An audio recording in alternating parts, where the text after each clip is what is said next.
Mourners gather at a funeral for the victims of an unprecedented attack on Hezbollah militants in Lebanon, when there is another wave of explosions.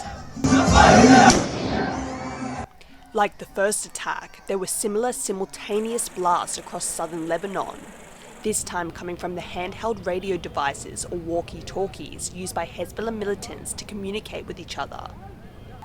The blast claimed the lives of at least 20 people and injured more than 450.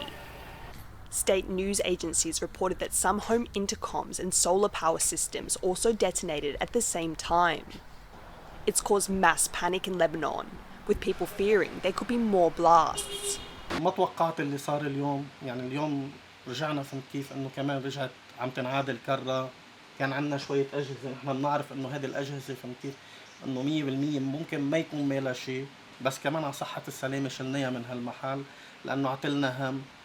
Just the day before, hundreds of pages belonging to Hezbollah members detonated in their pockets and hands, causing the death of at least 12 people and injuring thousands, including bystanders. While seemingly targeted at Hezbollah militants, it's the number of civilian casualties in these attacks that are concerning many world leaders, with the EU's top diplomat saying there cannot be indiscriminate collateral damage. Hezbollah believes Israel is behind the attacks, in retaliation for the group's support of Hamas who are fighting Israel in Gaza. It's also prompted warnings of further conflict in the Middle East.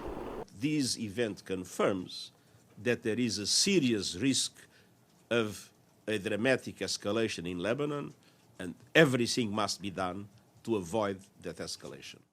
I mean, the Hezbollah has been very clear in saying that it has launched its operations because of what's happening in Gaza, and that it will stop when there will be a ceasefire in Gaza.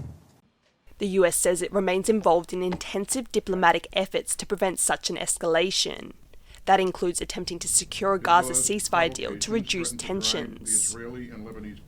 In response to the first wave of pager explosions, Hezbollah fired rockets at Israeli artillery positions, and they have also vowed to respond to the walkie-talkie attack. Israel has not confirmed or denied responsibility, but just hours after the fresh wave of blasts, top military figures indicate the country is preparing for more extensive military action, with the defense minister saying they are entering a new phase of war. An Israeli military division has been diverted from Gaza to the north, where the country shares a border with Lebanon. ראשית, מרכז הכובד עובר צפונה. המשמעות היא שאנחנו הולכים ומסיטים כוחות, משאבים, אנרגיה לכיוון צפון. לא שכחנו את החטופים ולא שכחנו את המשימות שלנו בדרום. לחובה שלנו ואנחנו מבצעים אותה במקביל. Israeli Prime Minister Benjamin Netanyahu is also vowing to residents who were evacuated from the north during past months of war that they can soon return home.